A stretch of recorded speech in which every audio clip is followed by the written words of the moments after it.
Hi friends, మా వీడియోలు మీకు నచ్చితే మా ఛానల్ని సబ్స్క్రైబ్ చేసి బెల్ ఐకాన్ నొక్కండి. Thank you.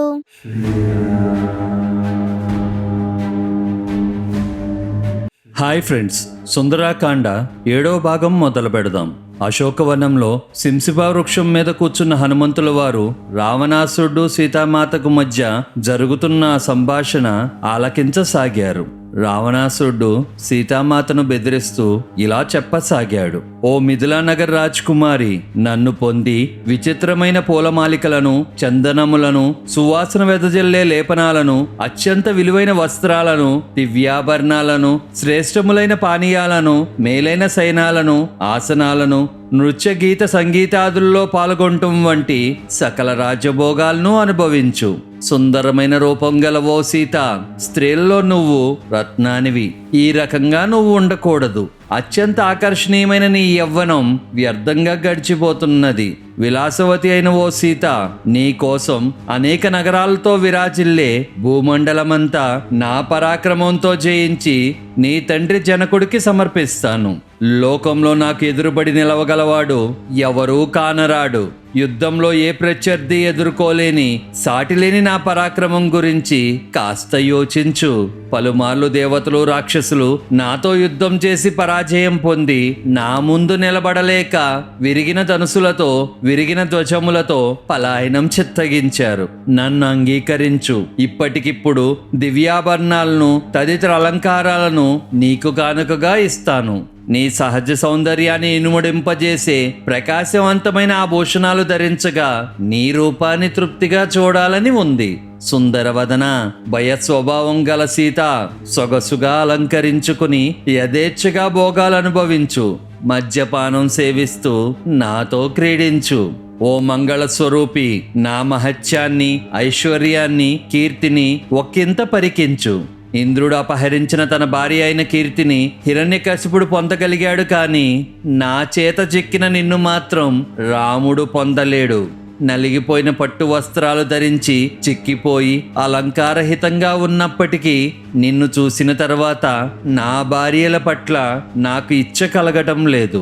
ఓ దేవి, తపస్సు, బలపరాక్రమాలు, ఐశ్వర్యం, తేజస్సు, కీర్తి మొదలైన ఏ విషయంలోనూ రాముడు నాకు సాటిరాడు. ఓ లలనామణి, నువ్వు కోరినంత ధనధాన్యాలు, ధనరాశులను, భూమిని నీ వరం చేస్తాను. యథేచ్ఛగా తాగి విహరిస్తూ క్రీడించు, భోగాలను అనుభవించు. నా పట్ల అనురాగవతివై మెలుగు. అప్పుడు నీతో పాటు నీ బంధుగణమంతా కూడా సంతోషంతో కేరింతలు కొడతారు అన్నాడు. సుందరమైన కటి ప్రదేశం, వదనాన వెల్లు విరిసే చిరునవ్వు, మహోన్నత పాతివ్రత్యం గల ఆ సీతాదేవి భయంకరమైన రావణుడి మాటలు విని దుఃఖిస్తూ తనకు రావణుడికి మధ్య ఒక గెడ్డిపోచును అడ్డంగా ఉంచుకుని భయంచే వణుకుతూ ఇలా ప్రత్యుత్తరం ఇచ్చింది: రావణ, నీ మనసు నా మీద నుండి తొలగించుకో. నీ మనసును, మనోవాంఛితాలను నీ భార్యల వరకే పరిమితం చేసుకో. పాపం చేసిన వ్యక్తి ఎలా మోక్షప్రాప్తి కోరడో నువ్వు అలా నన్ను ససేమీరా ఆశించవద్దు. పాపకృత్యాలు చేస్తున్న నువ్వు కూడా నశించినప్పుడు నీ వల్ల హింసలు, కష్టాలకు గురైన వారందరూ మన అదృష్టం కొద్దీ ఈ దుష్టుడికి వినాశనం దాపురించింది అని సంతోషిస్తారు. సిరి సంపదలు, ధనాన్ని ఎర్రగా చూపించి నన్నెవరూ ప్రలోభ పెట్టలేరు. సూర్యుడి నుంచి కాంతి వేరుగాని రీతిలో శ్రీరాముల వారి నుండి నేను వేరు కాను. సకల లోకానికి ప్రభు అయిన రాముని పూజనీయ భుజమును తలగడగా చేసుకుని పడుకునే నేను ప్రస్తుతం ఎవరో మరొకరి భుజాన్ని ఎలా ఆశ్రయించగలను? రావణ, అరణ్యంలో మగ ఏనుగును విడిచి సంచరించే ఆడ ఏనుగును గజరాసుతో కలిపినట్లు రాముల వారి ఎడబాటుతో దుఃఖిస్తున్న నన్ను రాముల వారి వద్దకు చేర్చడం నీ ధర్మం. దుర్మరణం దాపురించకుండా నువ్వు చిరకాలం సుస్థిరంగా లంక రాజ్యాధికారాన్ని నిలుపుకోగోరితే ఓ రావణుడా, పురుష శ్రేష్ఠుడైన రాముల వారితో స్నేహం నేర్పడమే నీకు యుక్తం. సకల ధర్మాలు తెలిసిన రాముల వారు శరణాగతి వాత్సల్యుడని ఖ్యాతిగాంచారు. నువ్వింకా 4 కాలాల పాటు జీవించగోరితే ఆయనతో స్నేహం చేసుకోవటం నీకన్ని విధాలా మంచిది. శరణు వేడిన వారిని అనుగ్రహించే ఆ రాముల వారిని ప్రసన్నులు చేసుకో. దోషాన్ని నిర్మూలించుకుని నిర్మలుడివై ఆయనకు నన్ను సగౌరవంగా అప్పగించు. రావణ, నేను చెప్పిన విధంగా నువ్వు రాముల వారికి సగౌరవంగా నన్ను అప్పగిస్తే నీకు మేలు జరుగుతుంది. అందుకు మారుగా ప్రవర్తిస్తే నీకు వినాశనం తప్పదు.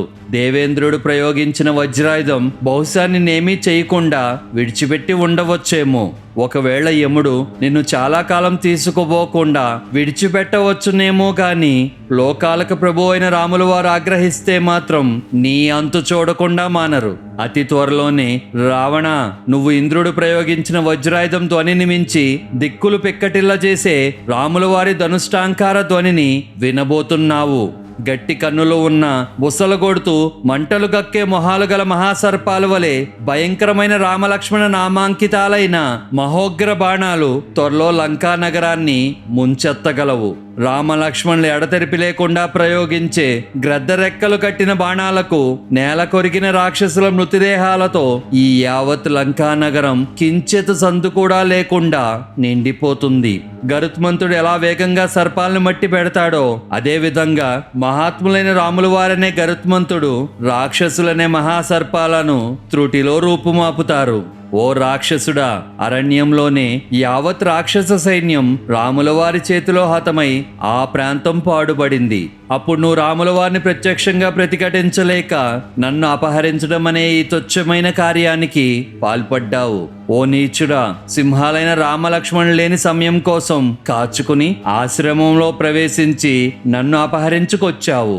పెద్ద పులుల జాడ పసిగట్టగల దూరంలో సైతం కుక్క కించితు ధైర్యంతో కూడా నిలబడలేనట్లు రామలక్ష్మణుల కళ్ళంత దూరంలో కూడా వారికి ప్రత్యర్థిగా నిలబడటం నీ తరం కాదు. సూర్యుడు తన కిరణాల చేత తటాకంలోని నీటిని ఎంత త్వరగా ఎగిరిపోయేలా చేస్తారో నా భర్త అయిన రాముల వారు లక్ష్మణ సమేతుడై త్వరలో వచ్చి తమ బాణాలచే నీ ప్రాణశక్తిని హరించి వేస్తారు.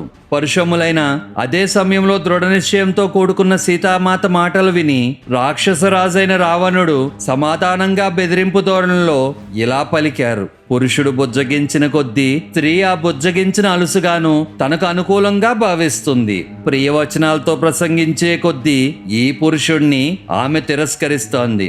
అడ్డదిడ్డంగా పరుగులు తీస్తున్న గుర్రాలను సమర్థుడైన సారథి నియంత్రించే తీరులో నీ ములుకు లాంటి మాటల వల్ల నాలో చెలరేగే ఆగ్రహాన్ని నీ పట్ల నాకగల వలుపు అదుపు చేస్తున్నది. ఏ వ్యక్తి పట్ల అత్యంత వ్యామోహం కలుగుతుందో ఆ వ్యక్తి పట్ల జాలి స్నేహం కూడా జన్మిస్తాయి.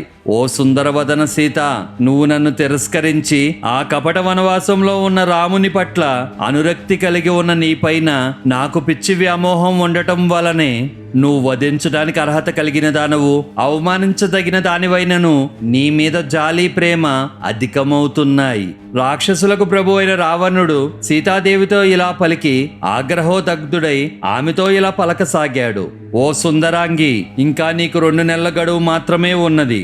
అప్పటి వరకు నిరీక్షిస్తాను. ఈ లోపల నాతో సైనించడానికి నిర్ణయించుకో.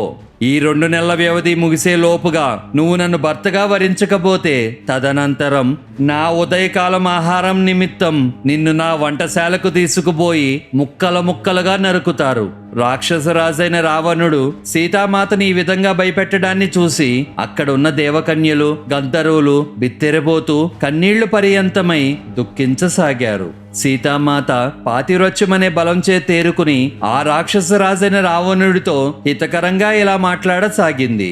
ఓ రావణుడా, నీ శ్రేయస్సు ఆకాంక్షించి ఈ విధమైన తుచ్చమైన కార్యం నుండి నిన్ను నివారించేవారు ఎవరూ ఇక్కడ ఉన్నట్లు లేరని నాకు స్పష్టంగా తెలుస్తోంది. దేవేంద్రుడికి సచీదేవిలాగా ధర్మాత్ముడైన రాముల వారి భార్యనైనా నన్ను ముల్లోకాల్లో నువ్వు తప్ప మరెవరైనా మనసులోనైనా వాంఛిస్తారా? రాక్షసాదముడైన రావణ, అమిత తేజో సంపన్నుడైన రాముని భార్యనైన నాతో పలికిన పాపపు మాటల ఫలితాన్ని అనుభవించకుండా నువ్వు ఎక్కడికి పోయి తప్పించుకోగలవు? ఓరే నీచుడా, నువ్వు రాముల వారితో యుద్ధానికి సిద్ధపడటం అడవిలో కుందేలు మదించిన ఏనుగుని ఎదుర్కోవడం లాంటిది. రాముల వారి ముందు నిజానికి నువ్వు కుందేలు మాత్రుడివి. అటువంటి నువ్వు ఇక్ష్వాకు వంశరాజైన రాముల వారిని పరోక్షంలో నిందిస్తున్నావు. ఆయన కంటపడకుండా ఇలా పిరికి పందలాగా సిగ్గు లజ్జ లేక దాక్కుని ఉన్నావు. ఓరి దుష్టుడా, నన్ను మోహంతో చూస్తున్న క్రూరములు, నల్లగాను పసుపు బచ్చగా ఉన్న వికృతమైన నీ కళ్ళు ఎందుకింకా నేలరాలకున్నాయి? నేను ధర్మాత్ముడైన రాముల వారి భార్యను, ఘనత వహించిన దశరథ మహారాజు కోడల్ని. అటువంటి నన్ను ఇలా దుర్భాషలాడుతున్న నీ నాలిక ఇంకా ఎందుకు తెగి కింద పడకున్నది? ఓ దశకంఠుడా, నువ్వు భస్మం కావాల్సిన వాడవు. నా తపస్సు చేత, పాతివ్రత్య మహిమ చేత నిన్నిట్లే భస్మం చేయగలను. కానీ అందుకు రాముల వారి అనుమతి లేనందున నువ్వు బ్రతికిపోయావు. ధీమంతుడైన రాముల వారి భార్యనైన నన్ను నిజానికి నువ్వు అపహరించలేవు. కానీ అలా నా అపహరణ జరిగిందంటే అది నీ చావు నిమిత్తమే సంభవించింది అనడంలో ఎలాంటి సందేహం లేదు అన్నారు. సీతామాత పరుషోక్తులు విని రాక్షసరాజైన రావణుడు కోపం కారణంగా ఎర్రబారిన తన గుడ్లను పెద్దవిగా చేసి సీతామాతను చూస్తూ మహాసర్పంలాగా బుస్సలు కొడుతూ ఆమెతో ఇలా పలికాడు. నీతిమాలినవాడు, నిర్ధన్యుడైన ఆ రాముడిని ఇంకా ఆతృతతో అపేక్షిస్తున్న సీత, సూర్యుడు తన తేజస్తో ప్రాతః సంధ్యాకాల చీకటిని పటాపంచలు చేసినట్లుగా నిన్నిప్పుడే నేను రూపుమాపుతాను అని శత్రువును వేధించి ఏడిపించే రాక్షసరాజైన ఆ రావణుడు సీతాదేవితో ఇలా పలికి అక్కడ కాపలాగా ఉన్న భయంకరమైన స్వరూపాలైన రాక్షస స్త్రీలను ఇలా ఆదేశించారు.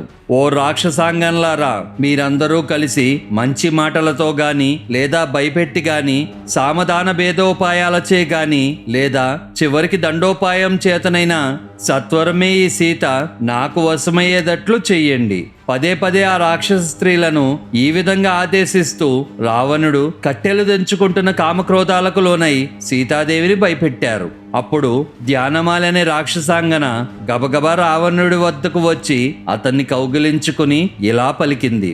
మహారాజా, శోభ కోల్పోయి దీనురాలై ఉన్న మానవ కాంతైన ఈ సీతతో నువ్వేమి సుఖించగలవు? రాక్షసేశ్వర, నాతో క్రీడించు, సుఖించు. మహారాజా, నీ బాహుబలం మూలంగా సంతరించుకున్న దివ్య భోగాలను అనుభవించే యోగ్యం బ్రహ్మదేవుడు ఈమె నుదుట రాయలేదు. ఇది ముమ్మాటికి నిజం. తన పట్ల అనురాగం లేని స్త్రీని వాంఛించే పురుష శరీరానికి తాపం మాత్రమే మిగులుతుంది. కానీ తన పట్ల వలుపు గల స్త్రీని వాంఛించినప్పుడు ఆ స్త్రీ నుంచి ఆ పురుషుడు తనిమి తీరా సుఖం అనుభవిస్తాడు.